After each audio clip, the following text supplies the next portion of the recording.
വില്ലന്മാർക്ക് കയ്യടി കിട്ടുന്ന കാലമാണ്.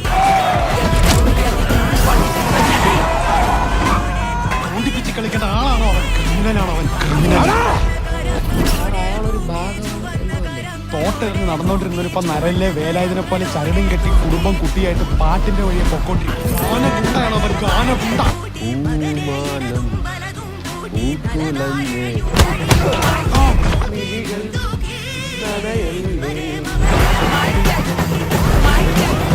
കണ്ട കാലം തൊട്ട് പറയാം എന്നാ അടിക്കണതല്ല മാസം. ഉത്സവത്തിന്റെ ഭാഗമായി നമ്മളൊരു കുഞ്ഞു കലാപരിപാടി ഒരുക്കിയിട്ടുണ്ട്. പരിപാടി നടത്താൻ തീരുമാനിച്ചിട്ടുണ്ടെങ്കിൽ ഇന്ന് വൈകിട്ട് കൃത്യം 8 മണിക്ക് സാക്ഷാൽ തോറാണെന്ന് പറഞ്ഞത്. അമ്പല മൈതാനത്ത് വെച്ച് ഒരു അത്യുഗ്രൻ ഗാനമേള. എന്നാലും ആരുടെ ഈ സാക്ഷാൽ തോറ്?